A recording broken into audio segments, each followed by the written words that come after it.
اعوذ باللہ من الشیطان الرجیم بسم اللہ الرحمن الرحیم وقالوا كونوا هودا او نصارى تهتدوا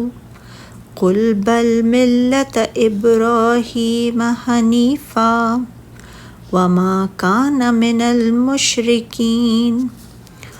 قولوا آمنا بالله وما أنزل إلينا وما أنزل إلى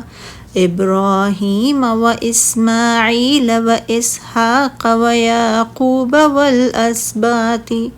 وما أوتي موسى وعيسى وما أوتي النبيون من ربهم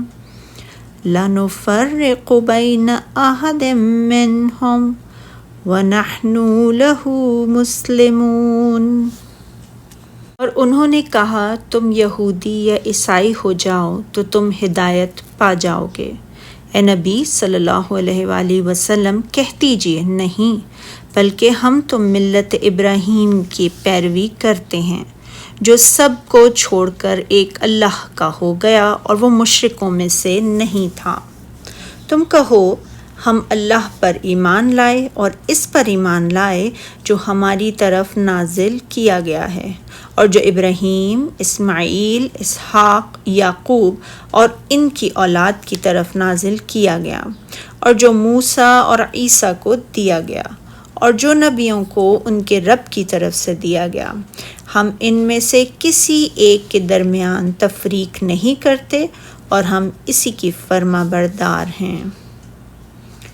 محمد بن اسحاق نے ابن عباس سے روایت کیا ہے کہ عبداللہ بن سوریعور نے رسول اللہ صلی اللہ علیہ وآلہ وسلم سے کہا کہ ہدایت تو صرف وہ ہے جس پر ہم ہیں، لہٰذا اے محمد صلی اللہ علیہ وآلہ وسلم آپ بھی ہماری پیروی کریں تاکہ ہدایت حاصل کر لیں۔ اسی طرح عیسائیوں نے بھی رسول اللہ صلی اللہ علیہ وآلہ وسلم سے ایسے ہی کہا تھا،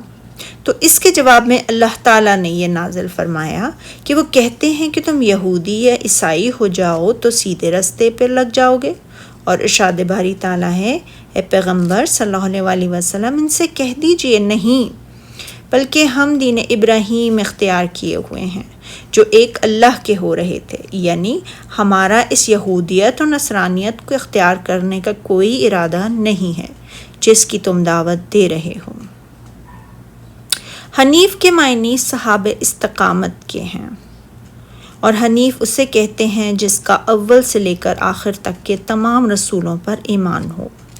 اللہ تعالیٰ نے اپنے مومن بندوں کی رہنمائی فرمائی ہے کہ اس نے اپنے رسول محمد صلی اللہ علیہ وآلہ وسلم کے واسطے سے ان کی طرف جو کتاب نازل فرمائی اس پر مفصل ایمان لائیں، اور سابقہ انبیاء کرام کی طرف اس نے جن کتابوں کو نازل فرمایا تھا اس پر بھی مجمل ایمان لائیں۔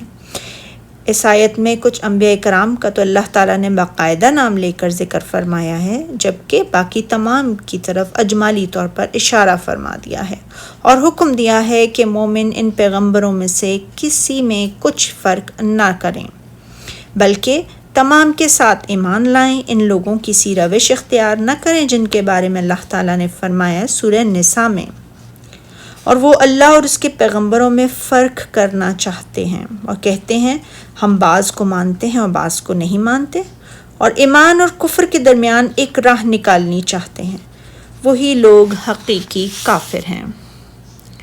امام بخاری رحمۃ اللہ علیہ نے حضرت ابو ہریرہ سے روایت کیا ہے کہ اہل کتاب تورات کو عربانی زبان میں پڑھتے اور مسلمانوں کے لیے عربی میں اس کی تفسیر بیان کرتے تھے، تو رسول اللہ صلی اللہ علیہ وآلہ وسلم نے فرمایا مسلمانوں تم اہل کتاب کی تصدیق کرو اور نہ تکذیب، بلکہ یہ کہہ دیا کرو کہ ہم اللہ تعالیٰ پر اور جو اس نے ہماری طرف نازل فرمایا ہے ایمان لاتے ہیں۔ امام مسلم، ابو داؤد اور نسائی نے ابن عباس رضی اللہ تعالیٰ عنہ سے روایت کیا کہ رسول اللہ صلی اللہ علیہ وآلہ وسلم اکثر نماز فجر کی 2 سنتوں میں سے پہلی رکعت میں آمنا باللہ وما انزل الینا اور دوسری رکعت میں آمنا باللہ واشہد بأننا مسلمون سورہ آل عمران کی تلاوت فرمایا کرتے تھے۔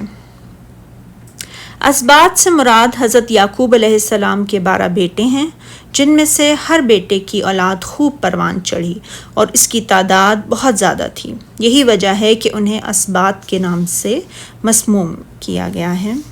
نیز اس وحی پر ایمان لانا مراد ہے کہ جو ان میں سے موجود انبیاء پر اللہ تعالیٰ نے ان کے لیے نازل فرمائی تھی، جیسا کہ موسیٰ علیہ السلام نے ان سے فرمایا تھا سورہ مائدہ میں، تم پر اللہ نے جو احسان کیے ہیں ان کو یاد کرو کہ اس نے تم میں پیغمبر پیدا کیے اور تمہیں بادشاہ بنایا۔ اور اللہ تعالیٰ نے فرمایا ہے سورہ اعراف میں،